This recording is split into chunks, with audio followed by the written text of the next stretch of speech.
Well, welcome back. We're still talking about the state elections held last week. I'm moving on now to the 3 states that are inconclusive or declared inconclusive by the Independent National Electoral Commission. We're going to start with Taraba now because I know that has already come up a lot, and especially with Mudugbe, who's very passionate, I think, about the lady there who represented APC. And a lot of people have talked about all the factors against her. First of all, Taraba is a heavily Christian state. She's Muslim. Nigeria as a whole is a male-dominated space with politics. She is not a man, she's a woman. And you have all of that playing against, and she's also coming from a minority party in the states. The state is heavily PDP, federal, states, and all ramifications. And people still expected her to win. I don't know, where do you think that faith came from? Well, I think looking at her track record, she's been true-fledged. She has an impressive, an impressive enough, CV. And then, yes, so in terms of competence, her competence was not even in doubt at all. And I hear that personally, regardless of her political affiliations, the people of Taraba actually like her. They align with her vision and her ideas. So basically, it was on the strength of her personality that she was running, and then because of that, a lot of people were confident that she would win. Now, at first, when I started hearing rumors, first of all, about, Aisha running for governor, I was very excited about it, and I thought, oh, fine, this is just like all the factors you mentioned. She's Christian, she's from APC, and then she's a woman.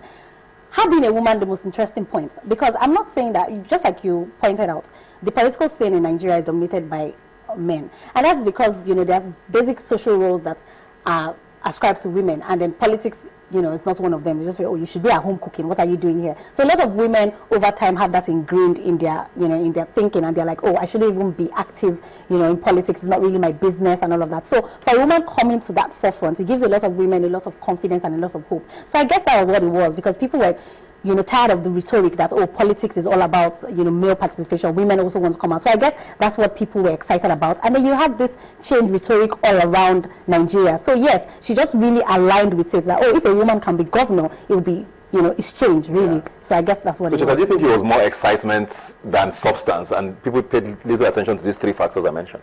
No, I think it was a case of almost similar to Ben. I mean, she hasn't lost. Let's not forget that. She hasn't lost. So let's not look like she hasn't lost yet. But I think it was a case more similar to Benue.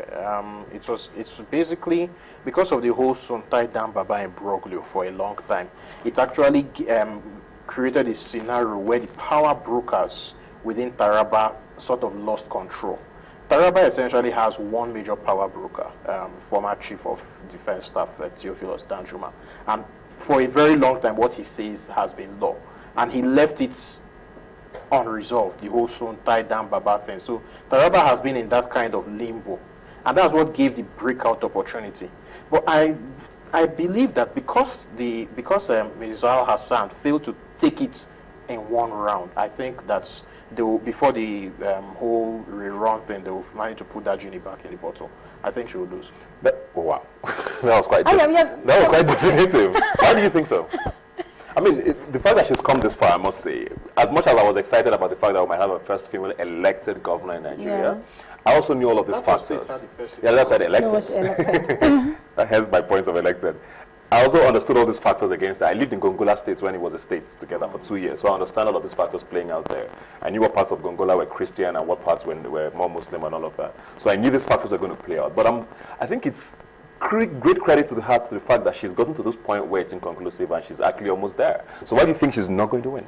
Because right now there's a little thing happening in Wukari which may turn people against her. What is it? A bit of crisis. The whole Fulani thing. It's reared its head again. And those things tend to play up a lot of old fears.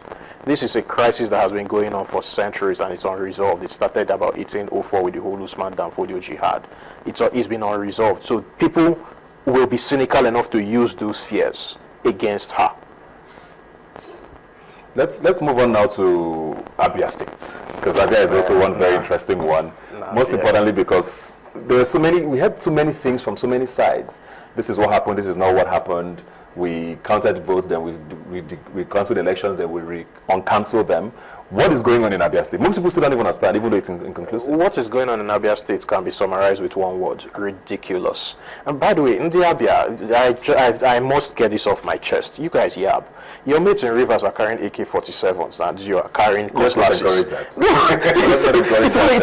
Because I went to, I'm from Edo State. I went to Umuahia after Rivers and ran around there for a few days, finding what was happening and all of that. Spoke with people in Aba, and they were all definitive that elections didn't happen here. Basically, you have 3 local government areas, Obengwa, Osisioma, and I keep forgetting the last one, Ohafia, where elections were more or less inconclusive. In large numbers of cases, they didn't happen.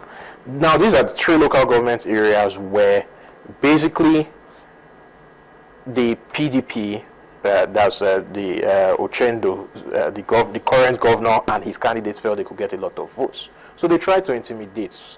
What then happened was that people stayed away. Allegedly. Allegedly, but this what I'm saying is based on interviews I had with people on the ground. I was in Ohafia, I was in Aba, I spoke with people. Then suddenly the REC decided to cancel the elections in those 3 local government areas. That's elections didn't happen here. And then this one is not allegedly, this is real.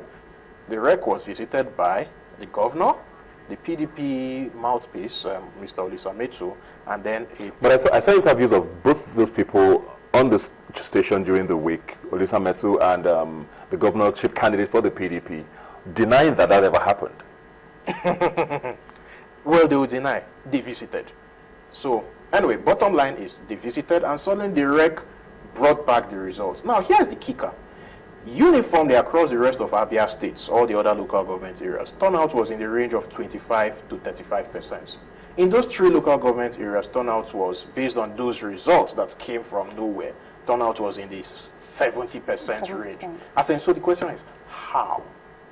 I think those are the little holes that we must question. How? And then suddenly you have a case where in those local government areas, for example, I think with Sisioma, you had 82,000 votes for Ikbazu, and then 2,500 for Alex Uti. In the other one, you had 42,000 votes, and then 1,957. There are some things that, again, but there's also the argument that was the governor, the PDP candidates' area, so maybe they voted overwhelmingly. They voted overwhelmingly, but then they came out more. In the presidential election, the turnout was in line with the rest of the states. Then suddenly in the governorship election, that's when in just those 3 local government areas where, again, people I interviewed said elections didn't hold. People didn't come out, materials were not there, and then suddenly we had this large turnout. It reminded me of what I saw in Abonema in Rivers State. Not as bad, but... Yeah, but before we just go on a quick break now, still talking about INEC, because it looks like all of this comes back to INEC. Yeah. I mean, this card reader was a big deal running up to the elections, and this was some of the things that the card readers were supposed to mitigate against. It now leaves you wondering, what was the point of all of it? Well, for me, because somebody asked me and said, oh, if you're going to rate the card reader, what will you rate it? I would rate it about 5. That's on a scale of 1 to 10. And this is why I'm not giving it below 5.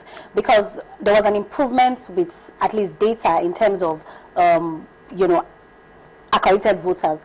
Before now, we weren't exactly sure what that number was. We had numbers that weren't certain, And then the card readers were not perfect, because I would say that, we had reports of, you had INEC officials that couldn't use them just because they couldn't take off, they couldn't just operate them properly. That tells you that there's a gap between the technology and manpower training. So basically what it is that INEC has tried to do something revolutionary in Nigeria, but still it still leaves much to be done, in terms of training, in terms of understanding how these things work, because your technology is just as good as you understand it. Yeah. So I think that's what it is. So to be able to curb all these incompetencies with INEC that we can see, INEC themselves have to sit up when it comes to training, let them understand, best practices, and then how exactly. But they have 4 years. 4 years. I know.